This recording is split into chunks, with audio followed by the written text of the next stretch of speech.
இது வந்து நம்ம கண்ணாடி பதத்துக்கு எடுக்கிறோங்க. அது வந்து ரொம்ப முழுவலாகவும் இருக்காது, ரொம்ப பச்சையாகவும் இருக்காது. புரியுதுங்களா? அந்த முட்டையோடு மிக்ஸ் ஆகும்போது அந்த ஃப்ளேவர் நல்லாயிருக்கும். இப்போ எங்கள் அம்மா செய்கிறது வந்து அதுவும் ஒரு ஃப்ளேவர் டேஸ்ட் கொடுக்கும், இதுவும் ஒரு டேஸ்ட் கொடுக்கும். சரி, நம்ம ஆரம்பிப்போமா? எங்கிட்ட கேமராமேன் ஒர்க் பண்ணிக்கிங்களா? முதல்ல ஒரு சட்டியை அடுப்பில் வைக்கிறோம். வச்சுட்டு அது கொஞ்சம் சூடானோடனே சூடாகிடுச்சு. எண்ணெய்ங்கிறது முட்டைக்கு அவ்வளோக்கு தேவைப்படாத ஒன்று. சும்மா ஒரு சேம்பலுக்கு இப்போ ஒரு 6 முட்டை எடுத்துருக்கோன்னா 2 கரண்டியில் எண்ணெய் ஊற்றினா போதும்.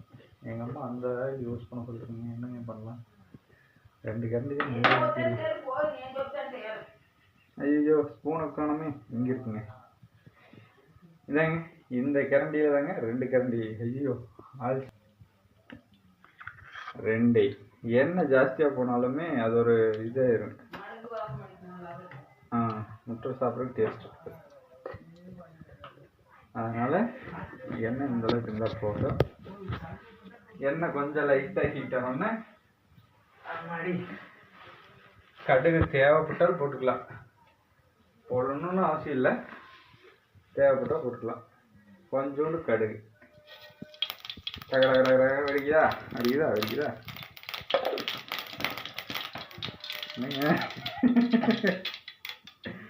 அது வெடிச்சோடனே என்ன பண்ணணும்னா, இந்த ஃப்ளேவர், அதாவது நம்மளுக்கு வந்து இந்த வெங்காயம் வந்து கண்ணாடி பதத்துக்கு வேணும். அப்படி கண்ணாடி பதத்துக்கு வேணுங்கும்போது இதுவும் சரியாக குக் ஆகக்கூடாது, இந்த பச்சை மிளகாவும் சரியாக குக் ஆகக்கூடாது. அதுவும் நம்மளுக்கு ஒரு அரைவேக்காடு வேணும். கருவேப்பிலையும் அரைவேக்காடு வேணும். எதுவுமே சரியாக குக் ஆகிடக்கூடாது. ஃபஸ்ட்டு நம்ம வெங்காயத்தை போடுறோம். அந்த வெங்காயத்தை போட்டு அந்த வெங்காய ஃப்ளேவர் கூடயே தேவையான கருவேப்பிலை போடுறோம். சரிங்களாங்க? ஏங்க என் மூஞ்சி தெரியுமா பாருங்கள். ஒரு வாட்டி மூஞ்சி போட்டு எடுத்துங்க. வேண்டாங்களா? தெரியுங்க, நான் பெரிய குக் ஆகிட்டா உங்களுக்கு போடுறாங்க. கருவேப்பிலை தேவையான அளவுக்கு போட்டால் போதும். இது ஜாஸ்தி எனக்கு வேணும்னு போடுறேன், நீங்கள் கம்மியாக போட்டுப்பாங்க. என்னென்னா அந்த கருவேப்பிலையுமே இந்த வெங்காயத்தோடு சேர்ந்து தான் குக் ஆகும். ரொம்ப முருகலாக மாடிச்சுன்னா அது ஒரு மாதிரி ஃப்ளேவர் கொடுத்துரும். அது நமக்கு தேவையில்லாது. இந்த ஃப்ளேவர் நல்லாயிருக்கும். அந்த எங்கள் அம்மா செய்யும்போது அது எண்ணெய்க்குள்ளாரியே போட்டுருவாங்க. சட்னிக்குள்ளே தடிப்பில் அந்த மாதிரி போட்டுருவாங்க. இந்த வெங்காயத்துக்கு இப்போ நம்ம போட போகிற உப்பு வந்து இந்த வெங்காயத்துக்கான உப்பு தான், முட்டைக்கான உப்பு இல்லை. முட்டைக்கான உப்பு நம்ம அப்புறமேல் போடுவோம். இந்த வெங்காயத்துக்கு எவ்வளோ உப்பு தேவைப்படுதோ ஒரு கண் மதிப்பு, நமக்குன்னு ஒரு மைண்ட் செட் இருக்கும்ல, இந்த அளவுக்கு போட்டால் போதுன்ட்டு அந்தளவுக்கு போட்டோம். நானே பிடிக்கிறேன். உங்களுக்கு கை அடிக்குங்க. இது ஒரு பொன்னிறத்துக்கு, பொன்னிறமும் வேண்டாம், அது கண்ணாடி பதம். வேகாமையும் இருக்காது, வெந்து இருக்காது.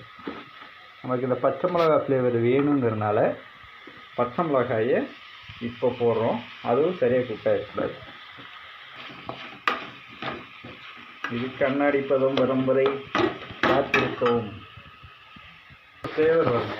இது வந்து இந்த பச்சை மிளகாயும் வெங்காயமும் அந்த கருவேப்பிலை இந்த 3ம் சேர்ந்து மிக்ஸ் ஆகிற டைத்தில் நம்மளுக்கு வந்து ஒரு ஃப்ளேவர் வரும். நம்ம மூக்கில் அப்படியே தொலைக்கும். உங்களுக்கு தொலைக்குதா? தொலைக்காது. ஏன்னா சமைக்கிறதுனா நீங்கள் தொலைக்காது. நீங்கள் சமைச்சா தான் நல்லாயிருக்குன்னு சொல்லுவாங்க. ஃப்ளேவரில் ஆனால் இன்னும் கொஞ்சமே நம்ம வதக்கணும். இது கரெக்டு. ஒரு முட்டையை போட்டோன்னா அதுக்கு மேலே அதுக்கப்புறம் வெங்காயம் வதங்காது. இது தேவையான அளவுக்கு குக் ஆகிடுச்சுங்க. இப்போ இது நம்ம எப்படி கண்டுபிடிக்கணும்னா, ஒரு வெங்காயத்தை எடுத்து கடித்து பார்த்தோம்னா நறுநறுப்பு இருக்கக்கூடாது. அந்த பச்சை வெங்காயத்தோட ஒரு இது இருக்கக்கூடாது. அந்தளவுக்கு இருந்தால் போதும். இப்போ ஓகே, ஓரளவுக்கு குக் ஆகிடுச்சு, நல்லா குக் ஆகிடுச்சு. நீ அடுத்தது நம்ம முட்டையை உடச்சி ஊற்ற போகிறோம். இப்போ நம்ம மேக்ஸிமம் எல்லா முட்டையும் உடச்சி ஊற்றிட்டோம். இந்த முட்டையை உடச்சி ஊற்றினோன்னே ஃபஸ்ட்டு நம்ம வெங்காயத்துக்கு தேவையான உப்பு போட்டிருப்போம். இப்போ முட்டைக்கு தேவையான கொஞ்சம் உப்பு நம்ம ஒரு மைண்ட் கணக்கில் போட்டுக்கலாம். வரும்போது மொட்டு உடச்சி ஊற்றணுன்னு மிளகாத்தூள் போட்டக்கூடாது, மொட்டு ரொம்ப வெந்த வரைக்கும் மிளகாத்தூள் போட்டக்கூடாது. இந்த பக்கம் வரும்போது ஹெல்ப் பண்ணுங்க, நான் உங்களுக்கு வேணால் யூடியூப் வருமானத்தில் பாதி கொடுக்குறேன். இந்த நேரத்தில் நீங்கள் எவ்வளோ வருமானம் வரும்னு கேட்கணும்,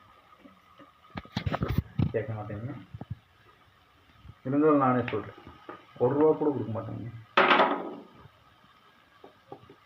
காரத்துக்கு ஏற்ற மிளகாத்தூள், காரத்துக்கு ஏற்றது நம்ம ஃப்ளேவருக்கு பச்சை மிளகா போட்டோம், இருந்தாலும் இது ஒரு டேஸ்ட் கொடுக்கும். மிளகாத்தூள் போட்டோம்னா வேணா சேர்த்துக்கலாம், இல்லைன்னா அப்படியே பச்சை முட்டையே சாப்பிட்டுக்கலாம். அதுலேயும் போடலாங்க, எதுலேயுமே வஞ்சம் வைக்கக்கூடாது.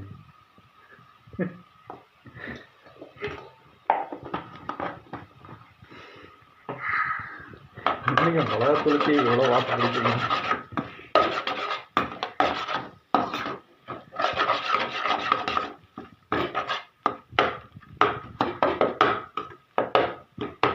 இது ஒரு முக்கால் பக்குவம். இந்த பக்குவத்தில் நமக்கு தேவையான மசாலா தூள் போட்டோம்னா கொஞ்சம் நல்லா பிடிச்சிக்கும். ரொம்ப வெந்த பிறகு போட்டோம்னாலும் அது கெட்டு போயிடும், அப்படி இல்லைன்னாலும் இது பண்ணிடும். என்னென்னா சிக்கன் தூள் போட்டோம்னா டேஸ்ட் சூப்பராக இருக்கும். எங்கள் வீட்டில் சிக்கன் தூள் இல்லாதனால மல்லித்தூள் கொஞ்சம், முட்டை மசாலா கொஞ்சமும் போட்டுக்கிறோம். சிக்கன் தூள் போட்டு ஒரு கொஞ்ச நேரம் இப்படி ஒரு பெரட்டு அப்படி ஒரு பெரட்டு பெரட்டிட்டு மிளகுத்தூள் இருந்துச்சுன்னா அந்த மிளகுத்தூள் லைட்டாக மேலே போய் விட்டிங்கன்னா பட்டையை வாங்கும். ஃபைனலாக கொத்தமல்லி காட்டுங்க. இந்த கொத்தமல்லியை போட்டு இறக்கிட்டா அருமையாக இருக்கும். நாங்கள் ரெடி பண்ணிவிட்டு டேஸ்ட் பண்ணிவிட்டு உங்களுக்கு எப்படி இருக்குன்னு சொல்கிறோம். நன்றி, வணக்கம்.